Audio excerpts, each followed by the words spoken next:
Assalamualaikum warahmatullahi wabarakatuh. Salam sejahtera untuk kita semua. Perkenalkan, saya Dina Lestari dari Fakultas Ilmu Sosial dan Ilmu Politik, Prodi Administrasi Publik Angkatan 2023 dengan NIM 07011282328139 dari kelas D Indralaya.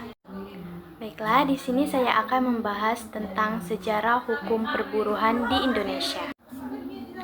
Riwayat hukum perburuhan tidak dapat ditentukan dan tidak dapat dipastikan kapan tepatnya dimulai. Namun bisa dikatakan bahwa adanya hukum perburuhan itu berawal dari zaman dahulu, yaitu zaman perbudakan.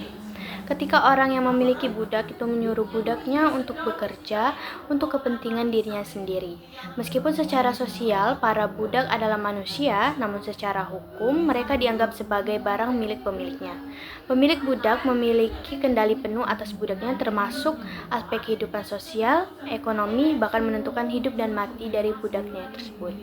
Dalam sejarah hukum perburuhan yang telah berjalan selama beberapa masa ini terdapat 3 fase, yaitu yang pertama fase pada masa perbudakan, yang kedua fase pada masa pekerjaan rodi, dan yang ketiga yaitu fase pada masa punal sanksi.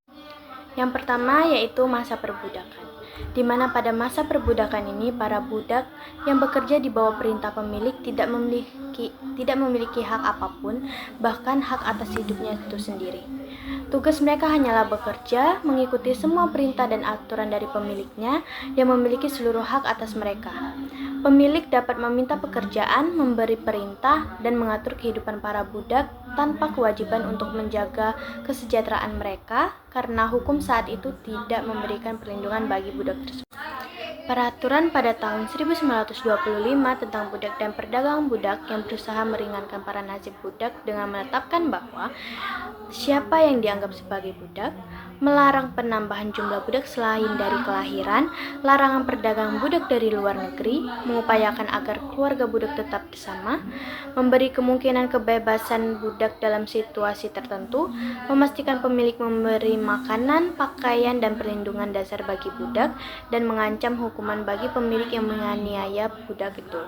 Dan adapun fase di mana penghapusan perbudakan pada masa perbudakan ini, yaitu pada tahun 1854, menurut peraturan pemerintah menetapkan penghapusan perbudakan efektif paling lambat pada 1 Januari 1860. Meskipun dengan demikian implementasinya memakan waktu lama, dan laporan terakhir tentang perbudakan di Indonesia itu muncul pada tahun 1922 yang menandai akhir resmi perbudakan di negara Indonesia. Yang kedua yaitu masa pekerjaan rodi. Pada masa ini, rakyat Indonesia diwajibkan untuk melakukan kerja rodi atau kerja paksa tanpa diberi upah. Awalnya untuk kepentingan suku maupun desa, namun lambat laun kemudian berkembang menjadi kerja paksa untuk kepentingan pemerintah kolonial dan penguasa. Adapun beberapa macam-macam pekerjaan rodi. Yang pertama ada rodi government, di mana kerja paksa untuk kepentingan pemerintah Belanda dan para pejabatnya, termasuk pembuatan jalan, jembatan, dan benteng. Para pekerja tidak menerima bayaran dan harus menanggung biaya hidup itu sendiri. Terus yang kedua ada rodi perorangan, di mana kerja paksa untuk kepentingan para kepala dan pejabat lokal di Indonesia. Terus yang ketiga ada rodi desa, di mana rodi desa ini kerja wajib untuk kepentingan desa seperti pemeliharaan fasilitas desa. Adapun penderitaan rakyat akibat kerja rodi ini, yaitu rakyat menderita karena kerja rodi ini tidak hanya berat tetapi juga berbahaya. Salah satu contohnya yaitu pembuatan proyek pembangunan Jalan Anyer Panarukan oleh Dendles pada awal abad ke-19 yang menelan banyak korban jiwa. Meskipun Thomas berupaya menghapus kerja rodi pada tahun 1813, upaya ini gagal dan kerja rodi ini malah diperluas setelah Belanda kembali menguasai Indonesia. Dan adapun masa untuk penghapusan kerja rodi ini yaitu pada tahun 1880-an, di mana rakyat diberi pilihan untuk membayar pajak tertentu agar terhindar dari kerja rodi. Namun secara resmi kerja rodi baru dihapuskan pada tanggal 1 Februari 1938 dan di beberapa wilayah bahkan berlangsung hingga 1946. Yang ketiga yaitu masa punal saksi, di mana pada masa ini hubungan kerja itu diatur dengan saksi hukum bagi pekerja yang tidak mematuhi perintah majikannya atau yang meninggalkan pekerjaannya. Ini terjadi pada masa kolonial, di mana ketika pekerja yang bekerja di perkebunan dan perusahaan milik pemerintah atau swasta dikendalikan melalui hukuman fisik dan hukum pidana.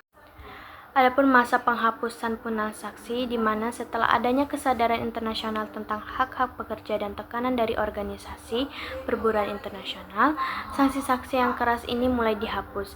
Di Indonesia, punal saksi resmi dihapus pada 1 Januari 1942 setelah mendapat kritik keras dari dalam maupun luar negeri. Penghapusan ini menjadi bagian dari reformasi perburuhan yang mengarahkan pada perbaikan kondisi kerja dan perlindungan hak pekerja di masa yang mendatang. Fase ini menunjukkan perkembangan dan perhubungan kerja di mana pekerja mulai dilindungi oleh hukum meskipun dalam bentuk yang masih sangat terbatas. Perjalanan hukum perburuhan di Indonesia itu mencerminkan perubahan dari masa penindasan hingga masa perlindungan hak pekerja, dari perbudakan, kerja rodi, hingga masa punal sanksi.